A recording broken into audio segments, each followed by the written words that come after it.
Jeffrey Dahmer, asesino en serie y delincuente sexual estadounidense, nació el 21 de mayo de 1960.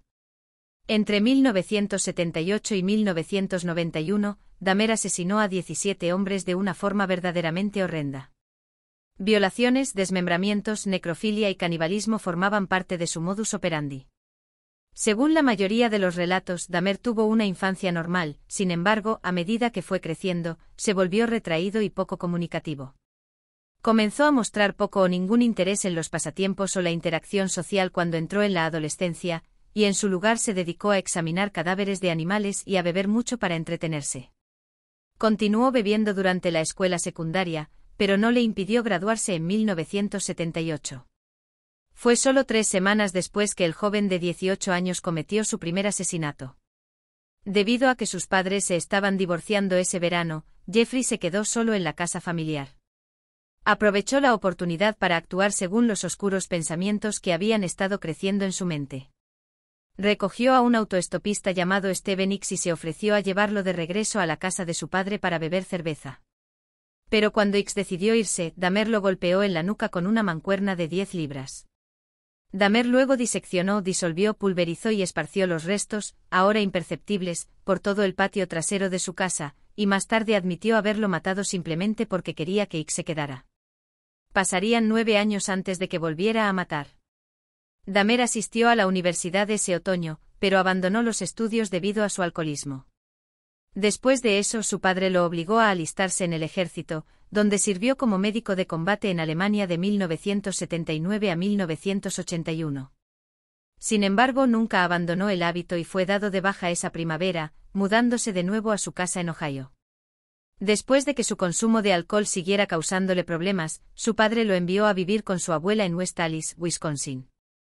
En 1985 frecuentaba baños públicos gay, donde drogaba a hombres y los violaba mientras yacían inconscientes. Aunque fue arrestado 2 veces por incidentes de exhibición indecente en 1982 y 1986, solo se enfrentó a la libertad condicional y no fue acusado por las violaciones. Stephen Tuomi fue su segunda víctima, asesinada en septiembre de 1987. Dahmer lo recogió en un bar y lo llevó a una habitación de hotel, donde se despertó a la mañana siguiente con el cadáver golpeado de Tuomi. Más tarde declaró que no recordaba haber asesinado a Tuomi, lo que implicaba que había cometido el crimen por una especie de impulso oculto. Los asesinatos ocurrieron esporádicamente después de Tuomi, con 2 víctimas en 1988, una en 1989 y 4 en 1990. Continuó atrayendo a hombres desprevenidos de los bares o solicitando taxi boys, a los que luego drogaba, violaba y estrangulaba. Sin embargo, en este punto, Dahmer también comenzó a realizar actos particularmente perturbadores con sus cadáveres, continuando usando los cuerpos para el coito, tomando fotografías del proceso de desmembramiento, preservando con precisión científica los cráneos y genitales de sus víctimas para exhibirlos e incluso conservando partes para el consumo. Durante este periodo, Dahmer fue arrestado por un incidente en su trabajo en la fábrica de chocolate Ambrosia, donde drogó y acarició sexualmente a un niño de 13 años. Por esto fue sentenciado a 5 años de libertad condicional, 1 año en un campamento de trabajo y se le exigió que se registrara como delincuente sexual. Fue liberado 2 meses antes del programa de trabajo y posteriormente se mudó a un apartamento de Milwaukee en mayo de 1990. Allí, a pesar de las citas regulares con su oficial de libertad condicional, permanecería libre para cometer 4 asesinatos ese año y 8 más en 1991. Dahmer comenzó a matar a una persona por semana en el verano de 1991. Se encaprichó con la idea de que podía convertir a sus víctimas en zombies, para que actuaran como parejas sexuales jóvenes y sumisas. Utilizó muchas técnicas diferentes, como perforarles el cráneo e inyectarles ácido clorhídrico o agua hirviendo en el cerebro. Pronto, los vecinos comenzaron a quejarse de ruidos extraños y olores horribles que provenían del apartamento de Dahmer. En una ocasión, una víctima lobotomizada que quedó desatendida incluso salió a la calle para pedir ayuda a varios transeúntes. Sin embargo, cuando Dahmer regresó, convenció con éxito a la policía de que el joven irracional era simplemente su novio extremadamente ebrio. Los oficiales no realizaron una verificación de antecedentes que habría revelado la condición de delincuente sexual de Dahmer, lo que le permitió escapar por poco de su destino durante un poco más de tiempo. El 22 de julio de 1991, Dahmer atrajo a Tracy Edwards a su casa con la promesa de dinero en efectivo a cambio de su compañía. Una vez dentro, Dahmer obligó a Edwards a entrar en el dormitorio con un cuchillo de carnicero. Durante la lucha, Edwards pudo liberarse y escapar a la calle, donde hizo señas a un coche de policía. Cuando la policía llegó al apartamento de Dahmer, Edwards les alertó sobre el cuchillo que estaba en el dormitorio. Al entrar en el dormitorio, los agentes encontraron las fotografías de cadáveres y miembros desmembrados que les permitieron finalmente poner a Dahmer bajo arresto. Una investigación más profunda de la casa los llevó a encontrar una cabeza cortada en el refrigerador, 3 cabezas cortadas más en todo el apartamento, múltiples fotografías de las víctimas y más restos humanos en su refrigerador. Se encontraron un total de 7 cráneos en su apartamento, así como un corazón humano en el congelador. También se construyó un altar con velas y cráneos humanos en su armario. Después de ser detenido, Dahmer confesó y comenzó a divulgar los horripilantes detalles de sus crímenes a las autoridades. Dahmer fue acusado de 15 cargos de asesinato y el juicio comenzó el 30 de enero de 1992.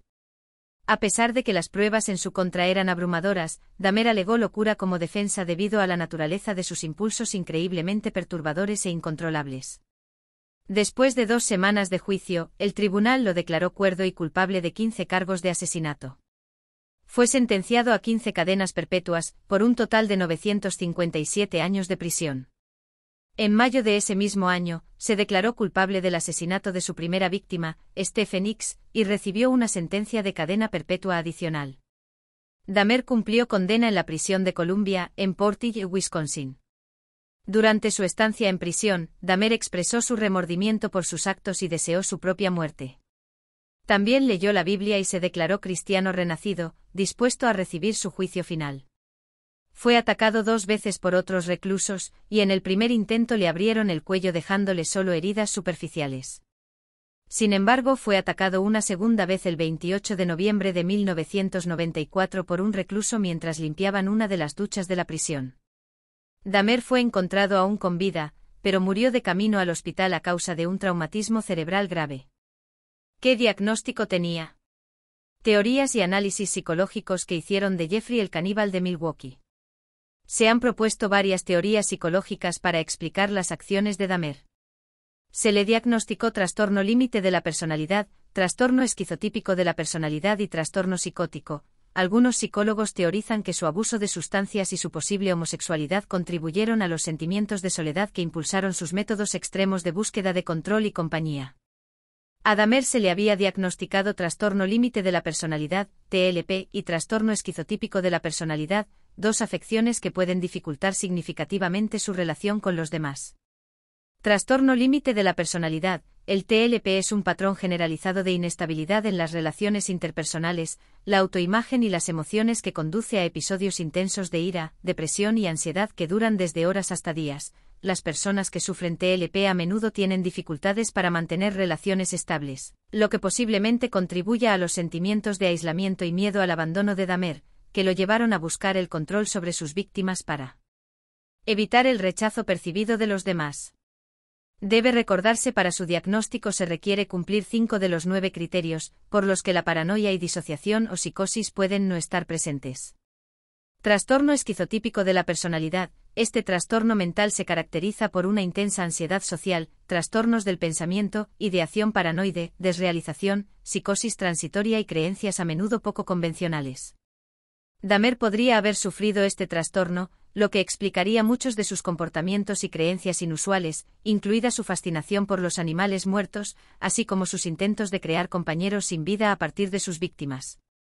Abuso de sustancias. Dahmer era también conocido por su consumo excesivo de alcohol, lo que pudo haber contribuido a sus problemas de salud mental y haberlo llevado por un camino impredecible de violencia y caos. El alcohol puede desinhibir el comportamiento, reducir el autocontrol y perjudicar el juicio, lo que potencialmente hace que a Dahmer le resulte más fácil actuar según los impulsos que surgen en su interior y explicaría los episodios de amnesia que sufría.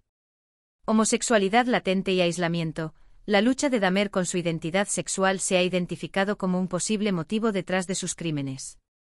Al vivir en una época en la que la homosexualidad no era tan ampliamente aceptada como hoy, Dahmer pudo haberse sentido aislado y alienado de la sociedad al reprimir su identidad sexual, lo que posiblemente contribuyó a sentimientos de aislamiento y desconexión con la sociedad que contribuyeron a la angustia psicológica, posiblemente llevando a que se seleccionaran víctimas masculinas para matar, o a que sus crímenes fueran más sexuales.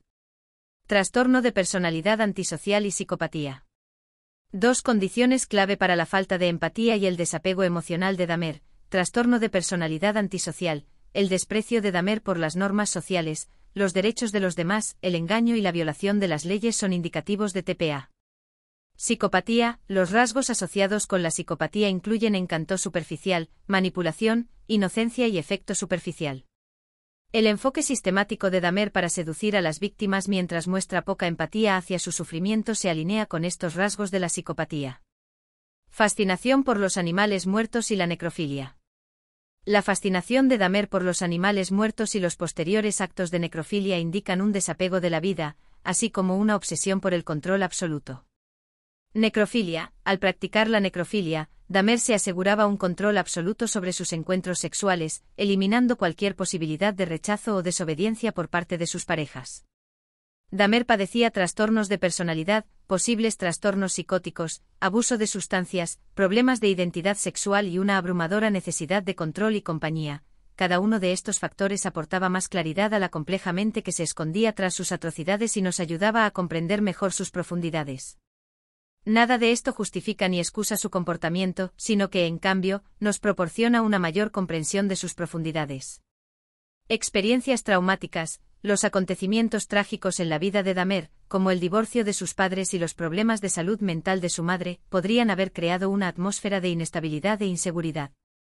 Cuando dichas experiencias ocurren durante la infancia, pueden tener ramificaciones duraderas en el desarrollo psicológico de un individuo, llevándolo por el camino hacia trastornos como el trastorno antisocial de personalidad y la psicopatía. Relaciones fallidas. La incapacidad de Dahmer para formar y mantener relaciones significativas puede haber contribuido a su aislamiento y posterior comportamiento violento. Las conexiones humanas proporcionan un mecanismo regulador. Sin estos vínculos, Dahmer podría haber vivido sin suficientes controles sobre sus impulsos desviados. Desapego de la vida. El desapego de la vida se refiere a una falta de voluntad o incapacidad de relacionarse con seres vivos autónomos, tal vez porque tales interacciones implican incertidumbre y riesgo de rechazo. Perfil criminal. Los perfiladores han aprendido mucho estudiando la mente de Dahmer como parte de un enfoque integral para reconocer a los asesinos en serie. Han aprendido a buscar patrones que podrían indicar un comportamiento violento similar al caso de Dahmer, incluidas sus características únicas y su constitución psicológica, que sirven como indicador de las acciones de otros posibles delincuentes. La historia de Dahmer sirve como modelo con el que se pueden medir las actividades de cualquier posible delincuente. Las interacciones de Dahmer con sus víctimas y los métodos para atraerlas, junto con los crímenes posteriores cometidos contra ellas, nos han proporcionado una visión más profunda de los comportamientos y patrones de los asesinos en serie, lo que refuerza nuestra necesidad de comprender los fundamentos psicológicos que impulsan a estos individuos. Detección temprana de problemas psicológicos. La vida temprana y el desarrollo de Dahmer ponen de relieve el valor de la intervención temprana. Reconocer indicadores de angustia psicológica o comportamiento anormal se ha convertido en un área de interés. La fascinación de Dahmer por los animales muertos y el aislamiento eran signos reveladores que indicaban problemas más profundos más adelante. El caso ha puesto de relieve la necesidad de que los profesionales de la salud mental, los educadores y los padres estén atentos y sean proactivos a la hora de reconocer signos de angustia o comportamiento anormal en niños y adolescentes. Los sistemas policiales y judiciales han cambiado sus estrategias cuando se enfrentan a delincuentes reincidentes, tanto potenciales como conocidos, y han puesto más énfasis en la evaluación psicológica, en lugar de limitarse a los actos delictivos. Los investigadores se centran en gran medida en comprender las motivaciones y el estado mental de los sospechosos como base de cualquier posible reincidencia. También deben estudiarse cuidadosamente los patrones de conducta que podrían llevar a la reincidencia, ya que esto incluye el estudio de su historia, sus hábitos, sus interacciones con los demás y la percepción pública. No te olvides de suscribirte a nuestro canal para entender la mente criminal. Los esperamos con más casos criminales.